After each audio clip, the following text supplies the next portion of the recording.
ఈరోజు మంత్రము సామవేదం యొక్క 344వ మంత్రము.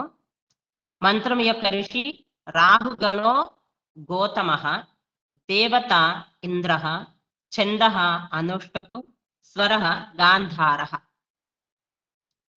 విషయము సత్యం యొక్క ఇంటిలో లేదా సత్యముతో సువ్యవస్థితమైనటువంటి ఈ ప్రపంచములో లేదా సృష్టి ధర్మం ప్రకారం ఈ ప్రపంచంలో విషయం ఇది.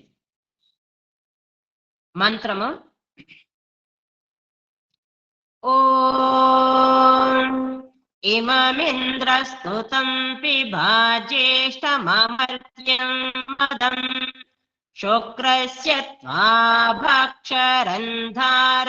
ఆరితస్య సాధనే.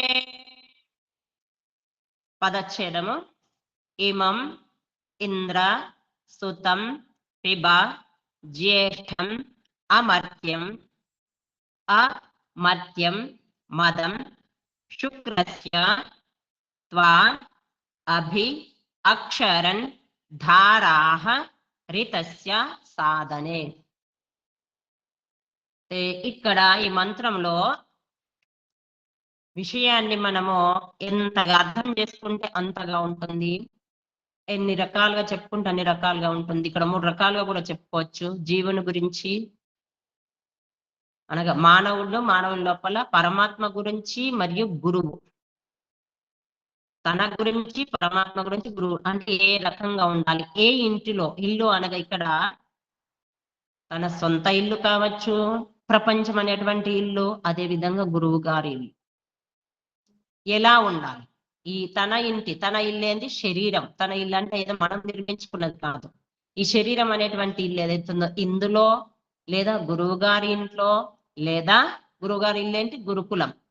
గురుకులమే గురువు గారి ఇల్లు లేదా పరమాత్మ యొక్క ఇల్లు ఏంటి? ప్రపంచం. ఈ విధంగా 3 రకాలుగా చెప్పబడింది. ప్రపంచంలో ఎలా ఉండాలి, గురువుగారి దగ్గర ఎలా ఉండాలి, తనకు తానుగా ఎలా ఉండాలి, తన శరీరం లోపల. ఆ 3 విషయాలను తెలుసుకుందాం. ఇందులో మాత్రము హరిశరణ్ సిద్ధాంతాలంకర్ గారు ఈ శరీరం గురించి చెప్పారు.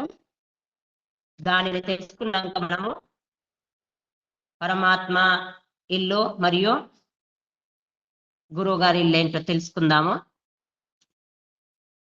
ఇందులో చెప్పబడింది, హే ఇంద్ర, ఇంద్రియాలకు అధిష్టాత అయిన ఓ జీవుడా. ఎవరైతే పరమాత్మకు అంకితమైనట్లయితే, ముందు మంత్రంలో తెలుసుకున్నాం, పరమాత్మకు అంకితమైతే పరమాత్మ ప్రేరణ ద్వారా పరమాత్మ నడిపిస్తాడు అని, ప్రేరణనిచ్చి ముందుకు తీసుకెళ్తాడు అని. ఆ విధంగా ఉన్నటువంటి అతన్ని ఇంద్రుడు అనొచ్చు, ఇంద్రియాలకు అధిష్టాత. అలా ఉన్నటువంటి వ్యక్తి అనగా పరమాత్మకు సమర్పితమైనటువంటి వ్యక్తి ఎలా ఉంటాడంటే, పరమాత్మకు ప్రేరణ ద్వారా ఏ విధంగా కలిగితే ఆ విధంగానే నడుచుకుంటాడు. కాబట్టి అప్పుడు అతని యొక్క శరీరం లోపల కలిగేటువంటి ఇంద్రియాలు ఏవైతున్నాయో, ఇంద్రియాల లోపల వికృతాలు, కామ క్రోధ లోభ మోహాలు ఈర్ష్యద్వేషాలు ఏవైతున్నాయో ఆ శత్రువుల నుంచి రక్షింపబడతాడు. ఆ స్థితిలో ఉన్నటువంటి జీవుణ్ణి ఇంద్రుడు అంటారు. ఇంద్రియాలకు అధిష్టాత అయినటువంటి ఓ జీవుడా, ఇమం సుతం, శుక్రం, ఈ ఉత్పన్న వీర్యమును అనగా శరీరంలో ఏదైతే ఉత్పన్నమవుతుందో తేజస్సు, శక్తి, అంతిమ ధాతువు, పిబ, నీవు నీలో ధారణ చేసుకునేందుకు ప్రయత్నము చేయు. ఏదైతే నీ శరీరం లోపల, భౌతిక శరీరం లోపల ఏదైతే ఉత్పన్నమవుతుందో దానిని నీ శరీరంలో ధారణ చేసుకోవడం కొరకు ప్రయత్నము చేయు. అదే విధంగా ఇక్కడ మనము జ్ఞానాన్ని పొందినప్పుడు కూడా తనను తాను ఉద్ధరించుకోవడానికి ప్రయత్నం చేయాలి. జ్ఞానం ఏదైతే తీసుకుంటామో ఆ యొక్క జ్ఞానం ద్వారా ముందుగా తనను తాను ఉద్ధరించుకోవాలి, ఇతరుల కొరకు కాదు. ఏం చేస్తాం, మనం ఏదైనా తెలుసుకున్నామంటే ఇతరులకు చెప్పడానికి ప్రయత్నం చేస్తాం, తనలో ఆచరణలో ఉండదు కానీ ఇతరులకు చెప్పడానికి. కాబట్టి ఆ విధంగా కాకుండా జ్ఞానంను కూడా తను ముందుగా ఆచరణలో పెట్టుకోవాలి. అదే విధంగా పరమాత్మను గురించి తెలుసుకున్నాం అంటే పరమాత్మ యొక్క ధ్యానం కూడా చెయ్యాలి. ఏ పద్ధతి అయితే తెలుసుకున్నాం ఆ పద్ధతిలో నడుచుకోవాలి. ఆ విధంగా చేయాలి. ముఖ్యంగా ఇక్కడ ఏంది శరీరంలో ఉత్పన్నమైనటువంటి తేజస్సు, ఆ తేజస్సు అనేది ఏదైతుందో మనము స్వీకరించినటువంటి ఆహారము ఎవరైతే పరమాత్మకు సమర్పితమై ఉంటారో పూర్తిగా సారథి పరమాత్మను సారథిగా చేసుకున్నటువంటి జీవుడు ఎలా ఉంటాడు అంటే సాత్విక ఆహారాన్ని తీసుకుంటాడు, సంయమునిగా ఉంటాడు. ఆ విధంగా ఉన్నటువంటి యొక్క వ్యక్తి యొక్క తేజస్సు అది ఉత్పన్నమవుతుందా ఆ తేజస్సును నీలోనే ధారణ చేసుకునేందుకు ప్రయత్నం చెయ్యు, వ్యర్థం చేయడం కాదు. ఒకటి దాంతో ఏమవుతుంది ఇది ఆ వీర్యం ఏదైతుందో ఆ తేజస్సు ఏదైతుందో ఇది ఒకటి జ్యేష్టం చాలా ప్రశంసనీయమైనటువంటి వస్తువు. ఆ వీర్యం అనేది చాలా ప్రశంసనీయమైనది. ఏ విధంగా మనం ఆవును పెంచుకొని ఉత్తమమైనటువంటి ఆవును మనము పెంచుకున్నట్లయితే మన ఇంటి లోపల దానిని పెంచుకొని దానికి సాత్విక ఆహారము, పుష్టికారమైనటువంటి ఆహారము, ఔషధ రూపంలో ఉన్నటువంటి ఆహారాన్ని దానికి తినిపించినట్లయితే దాని ద్వారా ఉత్పన్నమైనటువంటి పాలు ఏవైతుంటే అవి శ్రేష్టము. అదే విధంగా ఆ పాల ద్వారా మనం పెరుగు తయారు చేసుకుంటే అది ఇంకా శ్రేష్టము. అందులో నుంచి మనము వెన్న తీసి నెయ్యి తయారు చేస్తాము, అది సర్వోత్కృష్టమైంది. దానిని మనము ఆ విధంగా పెంచుకొని దానిని ఆ యొక్క ఆవు నెయ్యిని మనము సదుపయోగం చేసుకొని మనము స్వీకరించడం అంటే భుజించడానికి మరియు ముఖ్యమైనటువంటి పని ఆవు యొక్క నెయ్యి ద్వారా ముఖ్యమైనటువంటి పని ఏంటిదంటే యజ్ఞం చేయడం, అగ్నిహోత్రం చేయడం. దాని ద్వారా మనం అగ్నిహోత్రం చేసినట్లయితే అది చాలా చాలా ఉత్తమమైనదిగా పనిచేస్తుంది. అనగా చాలా ఆ వాయువును శుద్ధి చేసి ఈ వాయు లోపల ఉన్నటువంటి విష పదార్థాలను దూరం చేసి శుద్ధమైనటువంటి పదార్థాలను ఉత్పన్నం చేస్తుంది. ఆ విధంగానే నీ శరీరంలో కూడా ఉత్పన్నమైనటువంటి వీర్యం కూడా అలాంటిదే. అది ఏదైతే ఉందో అది ప్రశంసనీయమైనటువంటి వస్తువు. దానిని సాత్వికమైనటువంటి పదార్థాల ద్వారా ఉత్పన్నం చేసుకొని దానిని శరీరంలోనే ధారణ చేసుకున్నట్లయితే అది ఉత్తమమైంది. దీనికంటే ఉత్తమ వస్తువు ఈ ప్రపంచంలో ఇంకొకటి లేదు. మనం ప్రపంచంలో ఎన్నో వస్తువులను చూస్తాం, డబ్బు సంపాదిస్తున్నాం, భోజనం కూడా సరిగా చెయ్యరండి. అది మాకు కావాలి, దినము రాత్రి కష్టపడుతూ రాత్రి అనక పగలనక నిద్ర కూడా సరిగా లేకుండా డబ్బు సంపాదిస్తాం. సంపాదించిన దాన్ని ఎందుకోసం సంపాదించుకోవడం మనకు ఖర్చుల కోసం, వ్యర్థంగా ఖర్చు పెట్టడం కొరకు. కానీ ఇది చెప్పండి దీనికంటే ఉత్తమమైనది ఏది లేదని చెప్పబడింది. అంటే ఆ భౌతిక ధనం కొరకు మనం ఎంత తాపత్రయపడుతున్నా అది ఉత్తమమైనది అనుకోండి. కానీ ఇక్కడ మాత్రం చెప్తున్నారు ఏంటంటే శరీరంలో ఉత్పన్నమైనటువంటి ఆ దానిని ఉత్పన్నం చేసేది పరమాత్మనే, మనుషుల ద్వారా ఉత్పన్నం చెయ్యలేము.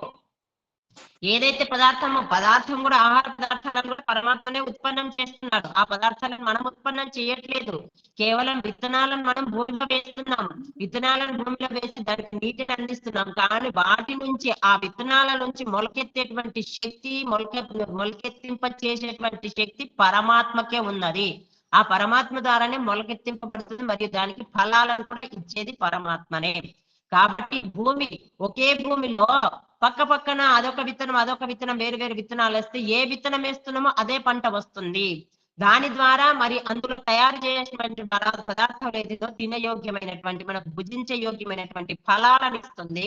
దానిని మనం సాత్వికంగా మనం ఉత్పన్నం చేసుకొని ఆ పదార్థాలను మనము ఈ శరీరంలో అనగా మనం ఆకలి తీర్చుకోవడం కొరకు నాలుక లోపల వేసి పళ్ళ ద్వారా నమిలి భుజిస్తున్నాము. అది లోపలికి వెళ్తుంది, అక్కడ ఇంజన్ నడుస్తుంది, జీర్ణం అవుతుంది. ఆ జీర్ణం అయ్యేది ఏదైతుందో దాంట్లో మళ్ళా రసము, రక్తం మొదలైనటువంటి పదార్థాలను తయారు చేసే శక్తి పరమాత్మకి ఉంది. రసము, రక్తము, మాంసము, మజ్జ, మేధ, అస్థి, రసము, రక్తము, మాంసము, మేధ, మజ్జ, అస్థి, ఒకటి గుర్తుకొస్తుంది మేధస్సు అనేది, మేధస్సే లాస్ట్. ఈ విధంగా 7 పదార్థాలు తయారు చేస్తుంది. అంటే చివరి పదార్థము బీజము. ఆ పదార్థాన్ని అందుకే అన్నింటికంటే ఉత్తమమైనది, దానికంటే ఉత్తమమైనటువంటి పదార్థం ఏదియో ఈ ప్రపంచములో లేదు. ఎందుకు అంటే ఏ పదార్థం అయినా మనము తీసుకుంటే అది ఉపయోగపడుతుంది, అంటే భౌతికంగా వ్యవహారానికి ఉపయోగపడుతుంది. కానీ ఈ పదార్థం మాత్రము పరమాత్మ యొక్క తత్వాన్ని తెలియజేస్తుంది, పరమాత్మకి జ్ఞానాన్ని పొందేటువంటి శక్తిని కలిగిస్తుంది. కాబట్టి ఆ వీర్యాన్ని శరీరంలో ధారణ చేసుకోవాలి. అందుకనే ఈ ప్రపంచంలో దానికంటే మించినటువంటి, దానికంటే గొప్ప పదార్థం ఏదియో లేదు. ఇది నీ యొక్క జీవితంను కూడా ప్రశంసనీయంగా చేస్తుంది.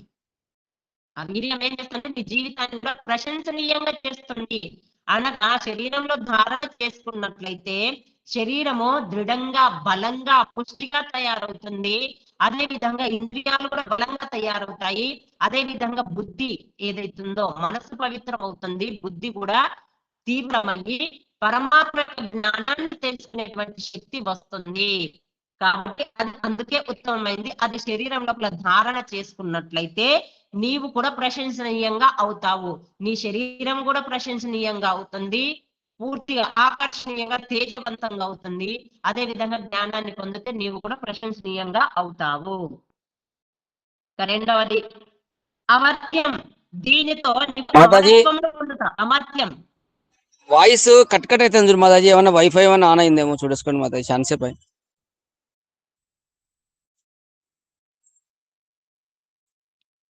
వైఫైతో నేను నడుస్తుండే, అది ఆఫ్ చేసేసి. రెండవది అమర్త్యం.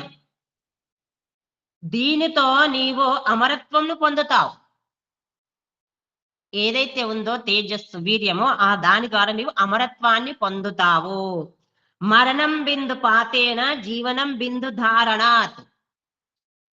మరణం బిందు పాతేన. బిందు పాతేన అంటే ఎవరైతే వీర్యాన్ని వ్యర్థం చేస్తారో వారు మరణాన్ని పొందుతారో. జీవనం బిందు ధారణాత్. వీర్యాన్ని ఎవరైతే శరీరంలో ధారణ చేసుకుంటారో వారు అమరత్వాన్ని పొందుతారు, ముక్తిని పొందుతారు. ఈ సోమ బిందువుల యొక్క ధారణతోనే జీవితము ధారణ చేయబడును, మరియు వీటి నాశనముతోనే మరణం లభిస్తుంది.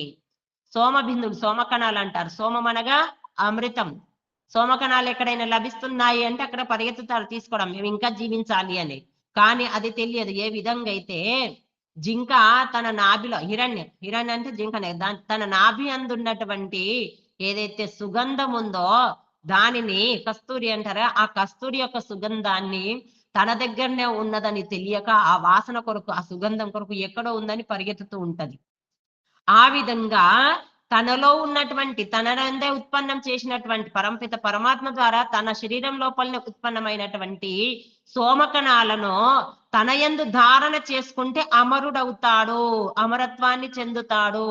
కానీ అది తెలియక దానిని వ్యర్థంగా ఉపయోగిస్తూ ఇంకా ఇంకా చెప్పాలంటే కేవలం భార్య లోపలనే కాకుండా చెప్పాలంటే ఇంకా ఇంకా వ్యర్థంగా ఎంతమంది వెంబడి పడుకుంటా, విచ్చలవిడిగా తిరుగుకుంటా, పశువుల కంటే హీనమైపోయి ఆ విధంగా వ్యవహరించి జీవితాన్ని సర్వనాశనం చేసుకుంటున్నారు. కనీసం 50 సంవత్సరాల వరకు కూడా బతకడం లేదు. ఆ విధంగా బిందువులు అనగా సోమ బిందువులను లేదా వీర్యాన్ని నాశనం చేసుకునే వాళ్ళు ఎక్కువగా జీవించలేరు, మరియు ప్రశంసనీయులు కాలేరు, తేజవంతులు కాలేరు. కాబట్టి వాటిని ధారణ చేసుకుంటేనే అమరత్వులు అవుతారు, తేజవంతులు అవుతారు, జ్ఞానవంతులు అవుతారు, ప్రశంసనీయులు అవుతారు. మూడవది మదం. వీటి ద్వారా జీవితములో మదీహర్షే ధాతువుతోని మద శబ్దం తయారవుతుంది. జీవితంలో ఉల్లాసం అనగా ఆనందం కలుగుతుంది. ఎవరైతే శరీరం లోపల సోమధారణ చేసుకుంటారో వారు మానసికంగా ఆనందంగా, ఉత్సాహంగా ఉంటారు. ఎందుకంటే అదే అసలైనటువంటి వస్తువు కాబట్టి, అదే ఉత్తమమైనటువంటి వస్తువు కాబట్టి దానిని శరీరం లోపల ధారణ చేసుకుంటే శరీరం శక్తివంతంగా ఉంటుంది, ప్రసన్నంగా ఉంటుంది, ఉత్సాహవంతంగా ఉంటుంది. దాని ద్వారా జీవుడు ఆనందాన్ని పొందుతాడు. ఆనందం ఎక్కడో లేదు, ఆ సోమకణాలను శరీరం లోపల ధారణ చేసుకున్నట్టయితే తన లోపలనే ఆనందం లభిస్తుంది. జీవితం ఎల్లప్పుడూ ఆనందమయం అవుతుంది. ఇంకా జీవితం ఎలా ఉంటుంది? అలాంటి వ్యక్తి యొక్క జీవితం నిరంతరం ఆనందమయంగా ఉంటుంది.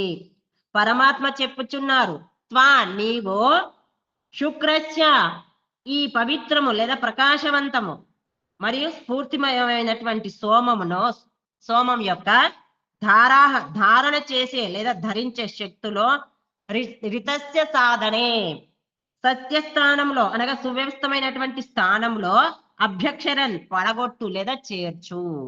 ఏదైతే సోమం ఉందో నీ యొక్క పవిత్రాన్ని ప్రకాశవంతంగా చేసేటువంటిది, స్ఫూర్తిదాయకంగా చేసేటువంటి సోమకణాలు ఏవైతున్నాయో వాటిని ధారణ చేసే శక్తులు ఎక్కడైతున్నాయో అక్కడనే దానిని పడగొట్టు, అక్కడికి చేర్చు.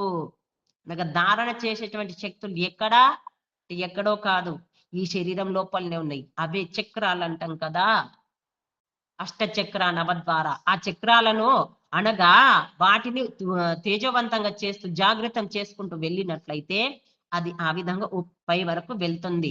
ఊర్ధ్వగతికి వెళ్ళినప్పుడు ఆ ఎక్కడైతే సహస్రార చక్రం ఉందో అక్కడికి చేరుకుంటే అక్కడ పరమాత్మ యొక్క ప్రకాశాన్ని పొందుతాము. కాబట్టి ఆ విధంగా సువ్యవస్థ స్థానంలో ఆ ఇంటిలోకి చేర్చు. ఎక్కడ పడితే అక్కడ కాదు, ఏదైతే సోమకణాలు ఉన్నాయో వాటిని ఆ ఇంటిలోకి చేర్చు. భూహు భువః స్వహ మహః జనః తపః సత్యం, సత్యం వరకు చేర్చుము. ప్రతినిత్యం మనము సంధ్య మంత్రాల్లో చదువుతాము 7 రకాలుగా, 7 చక్రాలలో అనుకుంటే ఆ విధంగా సహస్రార చక్రం సత్యం, సత్యవంతుడైనటువంటి పరంపిత పరమాత్మ ఎక్కడైతే మనకు లభిస్తాడో, అనగా నీవు ఈ శరీరం లోపల నీవు ఎక్కడైతే నీ యొక్క నివాస స్థానం ఉందో అక్కడికి చేర్చు. అప్పుడు అక్కడ నీ యొక్క ప్రకాశం ప్రకటింపబడుతుంది. అధోగతి కాదు, కిందికి కాదు, మోరిలో వెయ్యకు. ఈ సురక్షితమైనటువంటి సోమము మా యొక్క యోగ మార్గంలో అనగా యోగ భూములలో ముందుకు సాగేందుకు కూడా సాధనం అవుతుంది.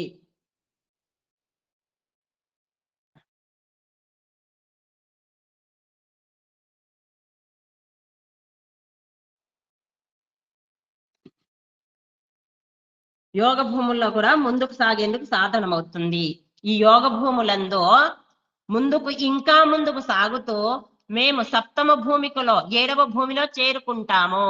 యోగ భూమి ఏంటి? ఇక్కడ రితంబర తత్ర ప్రజ్ఞ, యోగ దర్శనంలో చెప్పండి. రితంబర తత్ర ప్రజ్ఞ, రితంబర అనగా సత్యస్థానం లోపలికి చేరుకుంటాము. సత్యమును పోషించేటువంటి ధారణ చేసే జ్ఞానము లభిస్తుందో అక్కడికి. దేనికి? భూహు భువః స్వహ మహ జన తప సత్యం. ఈ క్రమంలో సత్యలోకంకు చేర్చుతుంది. భూ భువ స్వహ. ఈ విధంగా మనము సంధ్య చేసినప్పుడు అక్కడ మంత్రాల్లో చదువు పఠిస్తాం కదా, సప్త స్థానం లోపలికి చేర్చుతుంది. ఇక్కడ చేరుకొని మనుషులు సర్వజ్ఞ కల్పులో అవుతారు. ఎక్కడైతే చేరుకుంటారో అక్కడ సర్వజ్ఞ కల్పులు అంటే అన్ని తెలిసిన వారు. ఎక్కడ నీవున్నావో అక్కడికి దానిని చేర్చితే అక్కడ పరమాత్మ నీకు లభిస్తాడు. ఆ శక్తి ద్వారా తేజోవంతమైనటువంటి ప్రకాశవంతమైనటువంటి వీర్యాన్ని అక్కడికి చేర్చినట్లయితే అక్కడ నీవు ఎక్కడున్నావు? నీవు మనకు తెలిసిందేంటి? ఎక్కడున్నామో తెలియదు. ఈ శరీరం లోపల మనకు సాధారణంగా కట్టుకున్నటువంటి ఇంట్లో ఎక్కడుంటామో తెలుసు, కానీ ఈ పరమాత్మ ద్వారా ఇవ్వబడినటువంటి శరీరం అనేటువంటి ఇంటిలో మనం ఎక్కడున్నామో అది తెలియదు. హృదయేష తిష్టతి, హృదయంలో స్థిరమై ఉంటుంది. హృదయము ఎక్కడాది? హృదయం అనేది ఇక్కడ కాదు, ఎక్కడైతే అంగుష్ట మాత్రం ఇక్కడ జీవుడు ఇక్కడ ఉండేది. ఎందుకంటే మనము సాధారణంగా గమనించినట్లయితే మనం ఎప్పుడైతే ప్రేమ అనేదేమో హృదయం నుంచి పుట్టుకొస్తుంది, కానీ ఏదైనా విషయం విచారణ జరగాలంటే మన ఏకాగ్రత అనేది ఇక్కడ అవుతుంది. అంటే జీవుడు అక్కడ ఉంటాడు. కాబట్టి అక్కడికి చేర్చుకో, ఊర్ధ్వగతికి. అక్కడికి ఏదైతే వీర్యం చేరిందో అప్పుడు సహస్రార చక్రం జాగృతం అవుతుంది. అనగా యమ నియమ ఆసన ప్రాణాయామ ప్రత్యాహార ధారణ ధ్యాన సమాధి, ఈ విధంగా అష్టాంగ యోగాలు యమ నియమ ఆసన ప్రాణాయామం ఈ విధంగా 7ంటిని దాటుకుంటూ అష్టమంలో చేరు సమాధి అవస్థలోకి. అక్కడ చేరుకున్నట్లయితే ఆ భూములు వీటిని కూడా భూములు అనుకుంటే ఈ రకంగా ఒక్కొక్క భూమిని మనం దాటుకుంటూ వెళ్ళడం. అనగా ఆ పాలన యమ పాలన, ఆసనాలు వేయడం. ఆసనాలు అయినగా శరీరాన్ని ఆరోగ్యంగా ఉంచుకోవాలంటే ఆసనాలు వేయలే. యమ నియమ ఆసన, సాత్వికాహారం తీసుకోవాలి, సాత్వికమైన విచారాలు ఉండాలి, శుద్ధిగా పవిత్రంగా ఉండాలి, మరియు ఆసనాలు వేయాలి, ప్రాణాయామం చేయాలి. ప్రత్యాహారం అనగా మనకు ఎన్ని అవసరమో అంతవరకు మనము ఆ వస్తువులను ఉపయోగించుకోవాలి. అధికంగా అనవసరంగా కూడా తీసుకోకూడదు. ధారణ, మరియు మనము ఒక వస్తువు పైన విచారణ జరిపితే అదే స్థితిలో ఉండాలి. ఏదైతే మనం లక్ష్యాన్ని నిర్ధారణ చేసుకున్నామో దానిలో ఉండడమో. ధారణ, ధ్యానం అదే లక్ష్యం వైపుకు వెళ్తూ అందులోనే లీలమైపోవడమో, మరియు సమాధిని పొందడం. ఈ విధంగా 7 భూములను దాటుకుంటూ వెళ్ళేది ఏదైతుందో ఇక్కడికి చేరుకుంటాం. అదే విధంగా అష్టచక్రాలు అంటే ముఖ్యంగా ఆ 7 చక్రాలను దాటి 8వది ఏదైతుందో అక్కడికి చేరుకునే దగ్గర సహస్రార చక్రం దగ్గర అక్కడ స్థిరం కావడానికి ప్రయత్నం చెయ్యు. అక్కడికి చేర్చుకునేందుకు అనగా ప్రాణాయామం ద్వారా మనం చేసినట్లయితే ప్రతినిత్యము ఆ యోగాసనాల ద్వారా ప్రాణాయామం ద్వారా తన యొక్క వీర్యాన్ని ఊర్ధ్వగతికి చేసుకోగలుగుతాము. ఆ విధంగా వెళ్ళిన తర్వాత అక్కడ ప్రకాశం అనేది జ్యోతి ప్రకాశిస్తుంది. ఏదైతే శివుని యొక్క మూడవ కన్ను చెప్పుకుంటాం కదా, శివుని యొక్క మూడవ కన్ను ఏంటి? జ్ఞాన నేత్రం. శివుని యొక్క జ్ఞాన నేత్రం అక్కడ తెలుసుకుంటుంది. శివుడెవడు?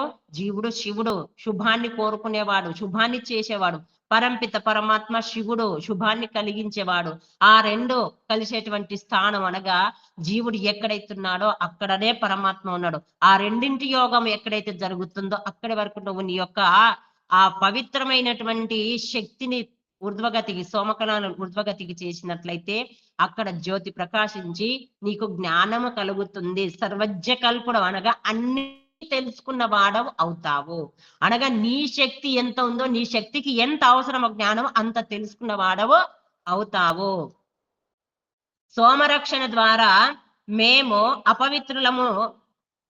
అపవిత్రములన్నింటి నుండి దూరమై పూర్ణ పవిత్రులము అయిపోతాము. సోమరక్షణ, సోమాన్ని ధారణ చేసుకున్నట్లయితే, సోమమే వీర్యం, దానిని ధారణ చేసుకున్నట్లయితే మేము అక్కడ ఏమవుతుంది? జ్ఞానజ్యోతి ప్రకాశిస్తుంది కాబట్టి సత్యం ఏంటి, అసత్యం ఏంటి, ధర్మం ఏంటి, అధర్మం ఏంటి, పాపం ఏంటి, పుణ్యం ఏంటి, అవన్నీ తెలుస్తాయి. కాబట్టి ఈ విధంగా అసత్యం నుండి, అధర్మం నుండి, పాపం నుండి, వీటన్నింటిని నుండి దూరం అయిపోయి మేము అయిపోతాము. మలములను, అపవిత్రములను వదిలేవారు రాహువులు.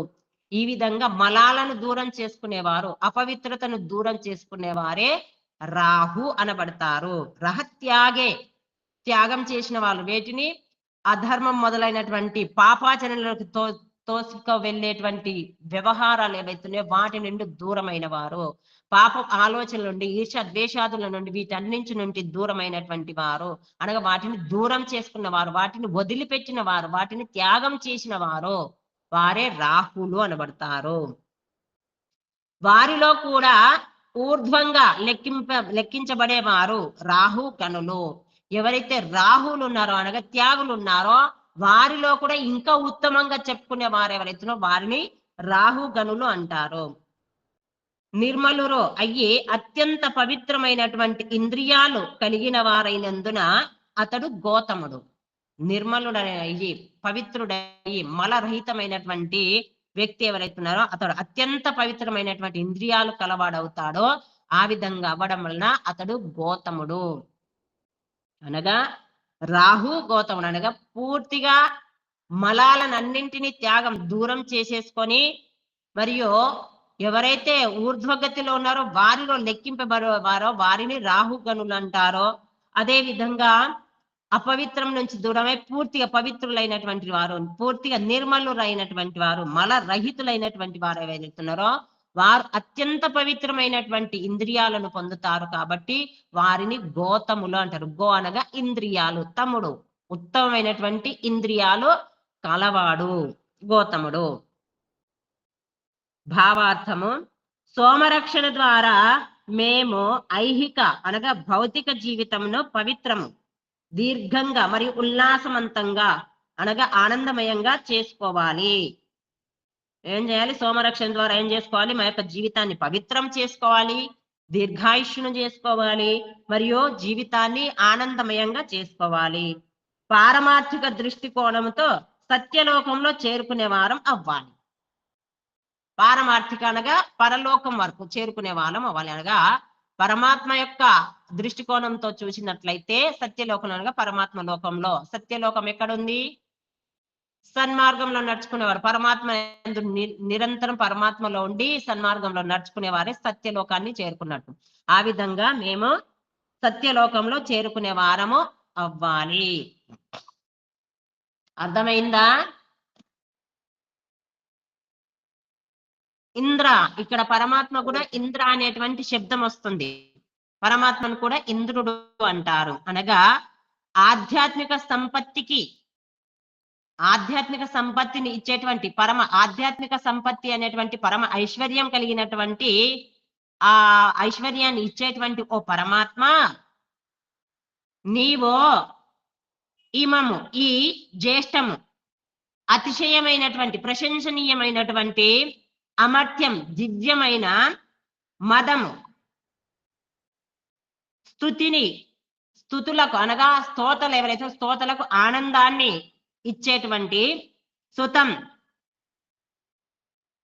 శ్రద్ధారూప సోమాన్ని ఉత్పన్నం ఎవరైతే చేస్తారో దానిని అనగా ఎవరైతే నిన్ను స్తుతిస్తున్నారో వారు శ్రద్ధారూపం అనేటువంటి శ్రద్ధ అనేటువంటి సోమాన్ని ఉత్పన్నం చేశారో దానిని నీవు స్వీకరించు. పిబా అనగా నీవు త్రాగు లేక స్వీకరించు. రితస్య ధ్యాన యజ్ఞం కొరకు లేదా ధ్యాన యజ్ఞం యొక్క సదనభూత హృదయములో, సదనం అనగా ఇక్కడ ఇల్లు గృహము, సదనభూత హృదయంలో లేదా నివసింపయోగ్యమైనటువంటి హృదయం లోపల అనగా జీవుడు ఎక్కడైతున్నారో అక్కడ అందులో నీవు ఉన్నావు. అక్కడ శుక్రస్య పవిత్రమైనటువంటి శ్రద్ధారసం యొక్క ధారలు త్వా అభి నీ వైపుకు అక్షరం ప్రవహిస్తున్నాయి. అనగా జీవుడు ఎలా ఉన్నాడు అంటే శ్రద్ధారూప ధారలను నీ వైపుకు ప్రవహించుకుంటూ నీ వైపుకు వస్తున్నాడు. కాబట్టి ఆ జీవుణ్ణి నీవు ఒడిలోకి తీసుకో, లేదా అతని ద్వారా వచ్చినటువంటి శ్రద్ధారూప స్తుతులు ఏవైతున్నాయో వాటిని నీవు స్వీకరించు. ఆ విధంగా స్వీకరించి ఆ జీవుని నీ ఒడిలోకి తీసుకున్నట్లయితే అతడు గొప్పవాడవుతాడు. ఆ విధంగా ఇది ఆధ్యాత్మిక పరమాత్మ పరంగా అర్థము. గురు పరంగా కూడా గురువు ఏ విధంగా శిష్యుడు వైపు ఆచార్యుడు అంటున్నాడు ఏమని, హే ఇంద్ర, శిష్యునికి చెప్తున్నాడు ఆచార్యుడు, హే ఇంద్ర, జిజ్ఞాసు లేదా విద్యుత్ సమానమైనటువంటి తీవ్ర బుద్ధి కలిగినటువంటి, జిజ్ఞాసు అంటే కోరిక, నేర్చుకోవాలి లేదా తెలుసుకోవాలి అనేటువంటి కోరిక, ఇచ్చా. జిజ్ఞాసు అంటే పరమాత్మను మరియు జీవాత్మను మరియు ప్రకృతిని తెలుసుకోవాలనేటువంటి కోరిక ఎవరికైతుందో వాళ్ళని జిజ్ఞాసు అంటారు. కాబట్టి ఆ విధంగా కోరికలు కలిగినటువంటి లేదా విద్యుత్ సమానంగా తీవ్రమైనటువంటి బుద్ధి కలిగిన ఓ నా శిష్యులారా, గురువు చెప్తున్నారు ఇక్కడ, నీవు ఇమం నా ద్వారా ఇవ్వబడినటువంటి జ్యేష్ఠం గొప్ప శ్రేష్టమైనటువంటి అమర్త్యం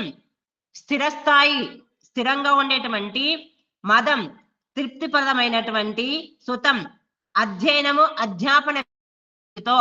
అధ్యయనము ఏదైతుందో నేను ఇవ్వబడేటువంటి అధ్యయనం అంటే విద్య, అధ్యయనం అధ్యాపన విధి ద్వారా నిష్పాదింపబడినటువంటి అంటే నేను ఇచ్చేటువంటి జ్ఞానరసమును పిబా పాన్కర్ స్వీకరించు, త్రాగు. పిబా అంటే త్రాగు అని, పాన్కర్ అంటే స్వీకరించు. ఏ విధంగా ఏ జ్ఞానరసంను నీవు శుక్రస్య పవిత్రము, రితస్య అధ్యాపన రూప యజ్ఞం యొక్క అంటే అధ్యయనము మరియు అధ్యాపనం అంటే చదవడం మరియు చదివించేటువంటి రూప యజ్ఞం యొక్క సదనం లోపల అనగా గురుకులములో ఎక్కడైతే అధ్యయనం చేయించబడుతుందో, అధ్యాపనం జరుగుతుందో అనగా చదవడం జరుగుతుందో, చదివించడం జరుగుతుందో ఆ విధమైనటువంటి గురుకులంలో నా యొక్క జ్ఞానవాణులు త్వా అభి నీ వైపుకు అక్షరం చల్లబడుతున్నాయి, నీ వైపు చల్లబడుతున్నాయి, వాటిని స్వీకరించు. అర్థమైందా? రెండు రకాలుగా పరమాత్మ వైపుకి ఏంటి, శ్రద్ధాపూర్వకంగా స్తుతి చేస్తూ వెళ్ళడము, మరియు గురువు చెప్తున్నారు ఏంటంటే పరమాత్మ చెప్పిందని శ్రద్ధారూపకంగా నా వైపుకు అని. ఇక్కడ గురువు ఏం చెప్తున్నారు, గురువు కూడా శ్రద్ధారూపకంగానే నేను ఇచ్చేటువంటి వేదవాణులో జ్ఞానం ఏదైతుందో దానిని పొందో, అదే విధంగా పరమాత్మ ఏం చెప్తున్నాడు, నువ్వు ఏదైతే నీ లక్ష్యం ఉందో మోక్షాన్ని పొందేటువంటిది ఆ శ్రద్ధారూప కోరికతో నా వైపుకు రా అని చెప్పి పరమాత్మ చెప్తాడు. ఈ విధంగా రెండు రకాలుగా ఆ ఇంటిలోకి చేరుకో, ఆ విధంగా చేరుకున్నట్లయితే నీవు గొప్పవాడవవుతావు. ఈ విధంగా ఎవరు చెప్పినా, ఏ ఆచార్య చెప్పినా, ఎవరు చెప్పినా సరే అది మొత్తం తీసుకెళ్లేది ఎక్కడి వైపుకో, పరమాత్మ వైపుకు. పరమాత్మ కూడా గురువులకు గురువు, ఆచార్యులకు ఆచార్యుడు, గురువులకు గురువు, జ్ఞానులకు జ్ఞానుడు. కాబట్టి ఆ పరంపిత పరమాత్మ యొక్క వాణి ఎవరైతే పరమాత్మకు సమర్పితం అవుతారో వారికి ఆత్మ లోపల ప్రేరణ కలుగుతుంది. ఆ ప్రేరణను వినుకుంటూ పూర్తిగా సమర్పితమై ఆ ప్రేరణను వినుకుంటూ ముందుకు వెళ్ళాలి, లేదా గురువు గారికి దగ్గరికి చేరుకోవాలి. మరియు తన శరీరంను కూడా పరమాత్మ ద్వారా ఇవ్వబడింది కాబట్టి తన శరీరాన్ని ఎందుకొరకు ఇచ్చాడు, దాంట్లో ఏ ఏ పదార్థం తయారవుతుంది, దాన్ని ఏ విధంగా ఉపయోగించుకోవాలి, ఏ విధంగా అయితే శరీరం ఆరోగ్యంగా ఉంటుంది, ఏ విధంగా అయితే మనసు పవిత్రంగా ఉంటుంది, ఉల్లాసమయంగా ఉంటుంది, ఆనందమయంగా ఉంటుంది, ఏ విధంగా అయితే బుద్ధి సంపూర్ణ జ్ఞానంతో నిండుకుంటుందో ఆ విధమైనటువంటి మార్గంకు వెళ్ళడానికి ప్రయత్నం చేయాలి. అదే ముఖ్యమైనటువంటి సాధనము లేదా వస్తువు వీర్యము. దానిని సంరక్షించుకుంటూ మనము జ్ఞానం వైపుకు, పరమాత్మ వైపుకు, గురువుల వైపుకు వెళ్ళడానికి ప్రయత్నం చెయ్యాలి. అదే ఈ మంత్రం లోపల తెలియజేయబడింది. ఓం శం.